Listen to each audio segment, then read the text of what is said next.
আসসালামু আলাইকুম স্যার, আমার নাম রাউল রাম। আমি আপনার কাছে একটি প্রশ্ন করতে চাই যে আমাদের ধর্ম ভুল নয়, ভুলগুলো আমরাই করি। জিনা করা আমাদের ধর্মে হারাম, মদ পান হারাম, জিনা হারাম, মানে যত ভুল কাজ আছে সবই ভুল, তাতেও লেখা আছে। আর এটা ইসলামেও আছে। এই দুটোর মধ্যে কমন তো ভালো কথা, দুই দিকেই আছে, কিন্তু এই কারণে আমাদের দোজখে ফেলে দেওয়া হবে যে আমরা শুধু কালিমা পড়ি না। অন্যদিকে আমাদের মধ্যেও সেই একই জিনিস আছে, শুধু ইবাদতের নিয়ম আলাদা। বাকি বাস, প্রশ্ন এতটুকুই। ভাই সাহেব, আপনার নাম কি? রাউল রাম। রাউল রাম একটি ভালো প্রশ্ন করেছেন। তিনি বলেছেন যে তাদের ধর্মগ্রন্থেও জিনা হারাম, যা সম্পূর্ণ সঠিক। তাদের ধর্মে মদপান হারাম বলা হয়েছে, তাও সঠিক। আপনি যদি আমার বয়ান শুনে থাকেন, হিন্দু ধর্ম ও ইসলামের সাদৃশ্য, আপনি কি সেই বয়ান শুনেছেন? জি জি। আচ্ছা, সেই বয়ানে বলা হয়েছে যে হিন্দু ধর্মে দুই ধরনের ধর্মগ্রন্থ আছে। एक श्रुति और एक स्मृति। শ্রুতি মানে সেই গ্রন্থ যা ঈশ্বরের কাছ থেকে এসেছে, ঈশ্বরের কাছ থেকে। স্মৃতি হলো সেই গ্রন্থ যা মানুষ লিখেছে। শ্রুতিতে আসে বেদ এবং উপনিষদ, স্মৃতিতে আসে মহাভারত, রামায়ণ, ভগবদ্গীতা, মনুস্মৃতি ইত্যাদি।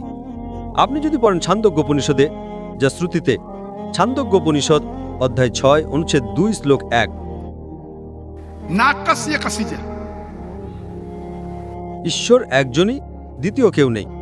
একদম ঈশ্বর একজনই, দ্বিতীয় কেউ নেই। একদম। আপনার ধর্মগ্রন্থে লেখা আছে শ্বেতাশ্বতর উপনিষদে অধ্যায় 4, श्लोक नंबर 9, नाकस्य कसिच जनिता न पतिपा। नाकस्य कसिच जनिता न चतिपा। যার অর্থ হলো সেই ঈশ্বরের কোনো পিতামাতা নেই, না মা, না বাবা, না সন্তান। ঠিক আছে। লেখা আছে শ্বেতাশ্বতর উপনিষদে অধ্যায় 4 শ্লোক 19, न तस्य प्रतिमा अस्ति। প্রতিমার শাব্দিক অর্থ হল ছবি, पिक्चर, फोटो। মূর্তি, প্রতিমা, চিত্রকলা। न तस्य प्रतिमा अस्ति। সেই ঈশ্বরের কোনো ছবি নেই, কোনো চিত্রকলা নেই, কোনো ছবি নেই, কোনো মূর্তি নেই, কোনো মূর্তি নেই, কোনো ভাস্কর্য নেই। এটি লেখা আছে যজুর্বেদের 32 অধ্যায় 3 নম্বর শ্লোকেও। न तस्य प्रतिमा अस्ति। তো আপনি যদি ঈশ্বরকে মানেন এবং ঈশ্বরের মূর্তি বানান, তাহলে তা ভুল। আপনার ধর্মগ্রন্থ অনুযায়ী কোরআনকে দূরে রাখুন, হাদিসকে দূরে রাখুন। আপনি কি মূর্তি পূজায় বিশ্বাস করেন ভাই সাহেব? আমি তো শুধু কৃষ্ণ ভগবানের মূর্তিতে বিশ্বাস করি। অন্য দেবতা আছেন, কিন্তু তাদেরকে সিজদা করা যাবে না। শুধু কৃষ্ণ ভগবানকে সিজদা করা যায়, তার মূর্তি জায়েজ। কোথায় লেখা আছে যে কৃষ্ণ ভগবানের মূর্তি জায়েজ? কোথায় লেখা আছে? দেখুন স্যার, আমার মতে তিনি আমাদের খোদা, তাই আমার মতে আমিও আল্লাহকে মানি, কিন্তু আল্লাহর মূর্তি বানানো যাবে না, তবুও আমি আল্লাহকে মানি। যদি আল্লাহর মূর্তি বানানো যায়, তবে তিনি আল্লাহই নন। वलम यकुल लहु कुफुवन अहद। नारे तकबीर। भाई আমাদের অমুসলিম ভাই আমার কাছে প্রশ্ন করছেন। তাকবীর ভালো কথা, কিন্তু এখন প্রশ্ন উত্তর চলছে। তো আমার অনুরোধ যে যখন অমুসলিম ভাইরা প্রশ্ন করেন, তাদের ভয় পাওয়ানো উচিত নয়। তাদের মনে হওয়া উচিত যে আমরা পারস্পরিক ভ্রাতৃত্ব রাখি। সঠিক। তাদের ভয় পাওয়ানো উচিত নয়, যদিও তারা ভয় পান না, মাশাআল্লাহ।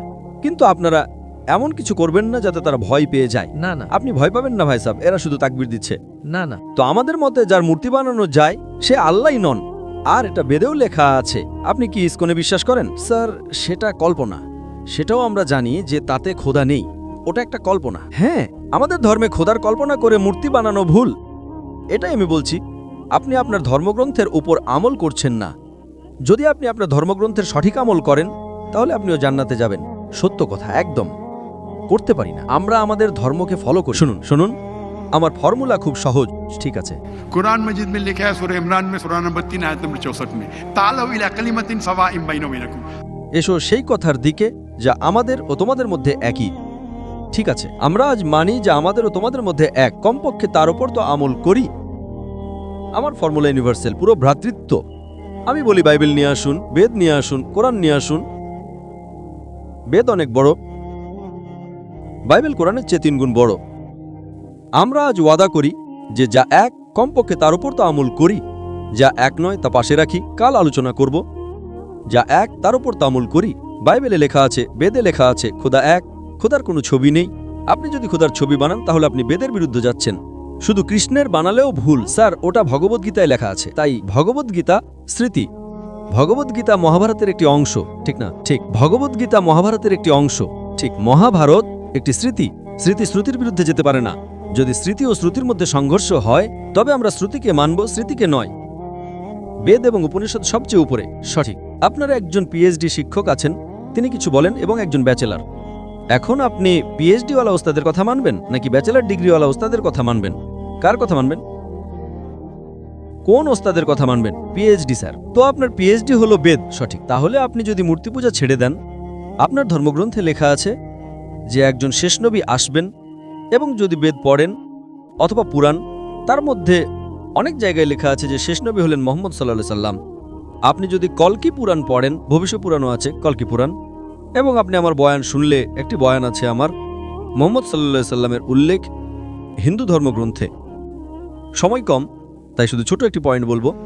আপনি যদি কলকি পুরাণ পড়েন, श्लोक नंबर 5, 7, 11, 15, 17 তাতে লেখা আছে যে একজন অবতার আসবেন, आखिरी अवतार आएंगे जिसके वालिद का नाम है विष्णु यास।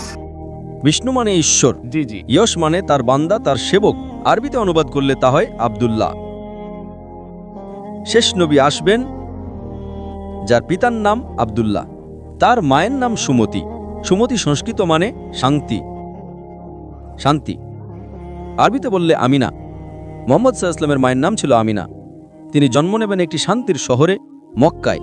সেই শহরে নেতার গোত্রে জন্ম নেবেন, কুরাইশ গোত্রে। তার 4 জন ঘনিষ্ঠ বন্ধু থাকবেন। কথা হচ্ছে খোলাফায়ে রাশিদিনের। আর মোহাম্মদ সাল্লাল্লাহু আলাইহি ওয়াসাল্লামের উল্লেখ তা অনেক দীর্ঘ, 2 ঘন্টার বয়ান দিতে পারি আমি। ঠিক আছে, তো আপনি যদি আপনার ধর্মগ্রন্থে বিশ্বাস করেন, তাহলে আপনাকে মানতে হবে যে শেষ নবী হলেন মোহাম্মদ সাল্লাল্লাহু আলাইহি ওয়াসাল্লাম। আপনি কি মানেন যে শেষ নবী মোহাম্মদ সাল্লাল্লাহু আলাইহি ওয়াসাল্লাম? স্যার, আমি পড়িনি, আমি এখনো সঠিকভাবে পড়িনি, তাই আমি জানি না তাতে কি লেখা আছে। পড়েননি তো ভুল কার, আমার না আপনার? কিন্তু আমাদের এখানে কোটি কোটি লোক আছে যারা আমাদের ধর্মকে ফলো করে না, তাই। হিন্দুস্থানে যখন আমার বয়ান হয়, জি, তখন হিন্দুদের ভিড় এখানকার চেয়ে বেশি হয়। দেখেছি। 5 লাখ, 10 লাখ, 25%, 20% অমুসলিম থাকে, 20% হিন্দু থাকে।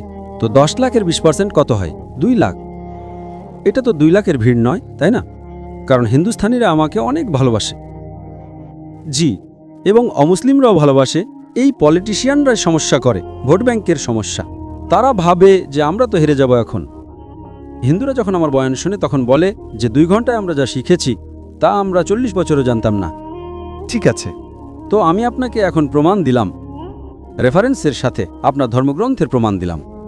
तो आप अगर सच्चे हिंदू हैं তাহলে আপনাকে মানতে হবে যে ঈশ্বর একজন, সেই ঈশ্বরের মূর্তি নেই, তার শেষ নবী হলেন মোহাম্মদ সাল্লাল্লাহু আলাইহি ওয়াসাল্লাম। এখন কি আপনি আপনার ধর্মগ্রন্থের উপর আমল করবেন? জি, করব। যে জিনিসটা কমপক্ষে তার উপর তো আমল করুন। যা সংঘর্ষতা পড়ে, আমি এগুলো জানি, আমি বয়ান দিয়েছি। এতে লেখা আছে যে হিন্দু ধর্মগ্রন্থে মদ পান হারাম, কোরআনে লেখা আছে। সঠিক, আপনার ধর্মগ্রন্থে এটাও লেখা আছে যে শুকরের মাংস খাওয়া হারাম। সঠিক। তাহলে আপনার ধর্মগ্রন্থ কোরআনের চেয়েও কঠোর। তাতে লেখা আছে যে যদি আপনি শুকরের মাংস বিক্রি করেন, তাহলে পা এবং হাত, উল্টো পা এবং উল্টো হাত কাটতে হবে। এটা কোনো হাদিসে লেখা নেই, কোরআনেও লেখা নেই। আপনার ধর্মগ্রন্থ মনুস্মৃতিতে লেখা আছে যে আপনার উল্টো হাত ও উল্টো পা কাটতে হবে যদি সে শুকরের মাংস বিক্রি করে। সঠিক। তাহলে আপনি যদি সত্যিকারের হিন্দু হন, আপনার ধর্মগ্রন্থ পড়েন। আপনার ধর্মগ্রন্থে লেখা আছে যে শেষ নবী আসবেন এবং শেষ বার্তা দেবেন। শেষ নবী হলেন মুহাম্মদ সাল্লাল্লাহু আলাইহি ওয়াসাল্লাম এবং শেষ বার্তা হলো কোরআন।